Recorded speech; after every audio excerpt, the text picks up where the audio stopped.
Bienvenue dans Exploration quantique 2050, Décryptage, une série de podcasts pour découvrir le dessous du programme Sciences participatives quantique 2050, porté par la Fédération de recherche Innovax en partenariat avec le CDP Tiqua et la Fédération de recherche Quantaps. Épisode 2, les technologies quantiques. Alors là, je rentre dans l'Institut Néel, donc j'ai rendez-vous dans la salle de manip Ultra Fast Nano, CNRS. Alors là, on se retrouve dans une grande salle, enfin plutôt un labyrinthe.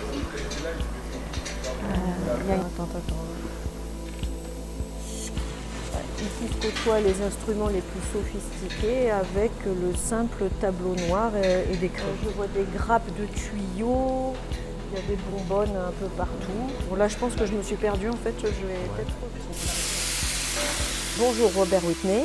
Alors du coup, si je comprends bien, il y a le champ des sciences quantiques, la recherche fondamentale, et le champ des technologies quantiques qui est plutôt applicatif. Est-ce que c'est bien ça? C'est une bonne façon de présenter les choses, même si la frontière entre les deux est très très floue. Robert Whitney, chercheur au laboratoire de physique et modélisation des milieux condensés du CNRS, Université Grenoble-Alpes. Donc en général, on dit qu'on est des scientifiques.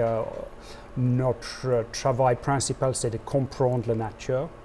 Et on peut dire que le travail principal de la technologie, c'est d'exploiter ce qu'on a compris sur la nature pour faire des choses utiles pour l'humanité. Mais aujourd'hui, c'est quoi les questions que vous vous posez actuellement? Ça c'est une bonne question. Donc au niveau fondamental de la compréhension de la matière, de la nature, c'est peut-être, même si ça fait une centaine d'années depuis que la théorie de la mécanique quantique a été développée par Heisenberg et Schrödinger et les autres, cette théorie est suffisamment contre-intuitive qu'on a encore du mal à comprendre toutes les conséquences de cette théorie, même si la mathématique de base était déjà en place il y a une centaine d'années. Donc il y a plein d'effets qui ne sont pas, qu'on soupçonne sont possibles avec la physique quantique, mais ne sont pas encore observés, ou l'inverse, les effets qui sont observés, qu'on ne sait pas comment expliquer ça en termes de la théorie. Donc, au niveau scientifique, il y a beaucoup de choses encore à comprendre dans le monde quantique qui est très paradoxal jusqu'au point d'être magique, oui. Alors donc du coup, on se disait, depuis, je ne sais pas comment vous datez, mais depuis 5-6 ans, il y a une accélération, c'est-à-dire qu'on est passé de la recherche fondamentale à peut-être plus de technologies, plus d'applications, plus d'enjeux financiers. Oui, je pense effectivement, on est dans un moment de bascule, on peut dire, depuis 5-10 ans, en fonction de comment on compte exactement, où les idées des applications technologiques de la physique quantique commencent de pointer son nez sans qu'on est sûr de rien pour le moment. On va dire que les investisseurs qui ont un goût de risque commencent à s'intéresser à ça, mais je pense qu'on est tous d'accord dans le domaine qu'on ne sait pas encore qu'est-ce que ça va donner. Est-ce que on va vraiment arriver à sortir des technologies et si oui, lesquelles? On reste dans un monde qui est entre la science traditionnelle pure, où on veut essayer de comprendre qu'est-ce qui est possible, qu'est-ce qui n'est pas possible, et un goût de technologie, on commence à voir cette idée d'aller vraiment vers les applications. On le sent, ce goût, cette appétence, vous portez énormément de promesses. Vous sentez cette pression-là, que tout s'accélère aussi dans les attentes de la société? Je pense que oui, et je pense que c'est important pour nous d'essayer de résister à cette pression pour rester aussi objectif qu'on peut. Et pour rester objectif, c'est un travail de tous les jours pour ne pas mettre nos rêves à la place de la réalité. On a l'espoir qu'un ordinateur quantique peut faire des choses, résoudre les problèmes qu'on a beaucoup de difficultés à résoudre avec les ordinateurs aujourd'hui. Et la grande classe de problèmes, c'est les problèmes d'optimisation. Donc il y a des types de choses comme les optimisations des chaînes logistiques. C'est des problèmes mathématiques très difficiles avec lesquels nos ordinateurs existants ils ont un peu du mal, et il y a l'espoir qu'un ordinateur quantique peut régler ces problèmes beaucoup mieux. Donc dans cette classe de problèmes, il y a deux types. Il y a les problèmes de tous les jours comme les chaînes logistiques qui sont très importantes pour l'industrie, mais il y a aussi toutes les choses autour de la chimie et la biochimie. Donc ces types d'optimisation des simulations des molécules pour le pharmaceutique ou pour la chimie. Mais pour ça, on a besoin de construire un ordinateur quantique suffisamment puissant que ça marche. Et ça, c'est vraiment le grand enjeu maintenant. Est-ce qu'on est capable de construire un ordinateur suffisamment puissant pour vraiment faire ça? En tous les cas, si je comprends bien, Rob, il y a des jours optimistes et des jours pessimistes, et la réalité, elle est entre les deux. Oui, effectivement, c'est toujours le cas, je pense, dans la recherche, qu'on reste toujours dans une superposition de les cas optimistes et les cas pessimistes.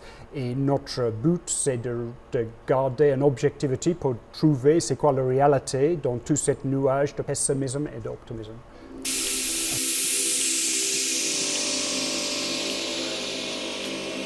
Ici, donc, on est au cœur de la recherche fondamentale et de la recherche appliquée. L'idée, c'est de mieux calculer, donc avec des ordinateurs quantiques, mieux communiquer, mieux simuler, donc des petits systèmes quantiques. On ne sait pas calculer aujourd'hui, donc avec des ordinateurs classiques. Et puis, c'est aussi mieux mesurer avec des capteurs. Qu'est-ce qu'ils peuvent mieux mesurer? L'idée, c'est que, en gros, que la physique quantique est très sensible à beaucoup de choses, des changements dans l'environnement autour de le système quantique. Pour les ordinateurs quantiques, ça c'est un gros souci parce que ça empêche la machine de marcher comme on veut.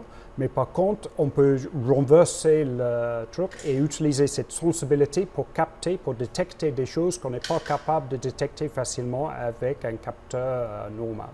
Donc, il y a des propositions d'avoir des détecteurs de gravité qui sont capables de détecter le changement dans le champ gravitationnel quand il y a un véhicule qui passe à côté de le détecteur. Dans le milieu médical, dans le futur, on va remplacer une machine aux rayons X par un type de détecteur quantique qui va être peut-être moins nocif pour le corps, mais en même temps donner des informations similaires ou mieux que des rayons X. Donc en gros, on va mieux mesurer encore à toute plus petite échelle, comme dans le corps, comme dans l'espace, comme dans les fosses sous-marines. Enfin, oui, donc ça agrandit quand même le champ et le territoire d'expérimentation. Tout est à démontrer parce qu'on a déjà les détecteurs qui sont très bien. On voit dans le milieu médical, les détecteurs sont absolument superbes par rapport avec juste une vingtaine d'années. Donc c'est à nous, ou c'est à la communauté de chercheurs en physique de montrer que les détecteurs quantiques peuvent amener quelque chose qui n'existe pas déjà. Comment les technologies quantiques impacteront la production industrielle et artisanale? Si vous étiez un entrepreneur ou une entreprise, qu'est-ce que vous pourriez exposer au salon du Made in Europe en 2050? Alors, comment vous avez mobilisé les technologies quantiques dans la démarche de sciences participatives avec Innovax? Donc ça, c'était un grand questionnement parce que les méthodes de design fiction de Innovax sont typiquement basées sur les technologies qui sont déjà existantes. Et ici, c'est une nouvelle idée, c'est d'essayer d'appliquer ça pour une technologie qui n'existe pas encore et on n'est même pas sûr est-ce que ça va exister un jour. Donc, on a voulu rester assez simple dans notre présentation de les potentiels de cette technologie parce qu'en réalité, même les meilleurs experts du monde ne savent rien. Donc, on a resté sur quelques pistes. On va développer les ordinateurs quantiques qui peuvent beaucoup améliorer les problèmes d'optimisation et particulièrement l'intelligence artificielle. Donc, on peut imaginer un type de super intelligence artificielle avec tous les bénéfices et tous les risques d'une super intelligence artificielle. Et en même temps, d'imaginer que les technologies quantiques pour amener des capteurs que, pour simplifier, sont un peu capables de tout mesurer. Qui peut mesurer tout ce qui se passe à l'intérieur d'une maison, par exemple, qu'est-ce que ça pose comme bénéfice et comme risque. On veut que les gens qui sont impliqués ne sont pas du tout experts dans les technologies quantiques ou même le physique quantique en général. C'est l'intérêt de l'exercice, mais c'est aussi la fragilité de l'exercice, c'est qu'on peut se tromper complètement. Et c'est le plaisir de se tromper sur les prévisions de le futur, c'est aussi important.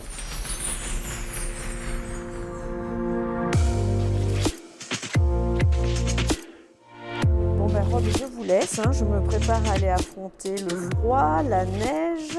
Je dois aller retrouver Dany Baillargeon et Julien Pierre de l'Université de Sherbrooke et on va parler design fiction. Merci beaucoup pour la visite, c'était très intéressant et bonne continuation.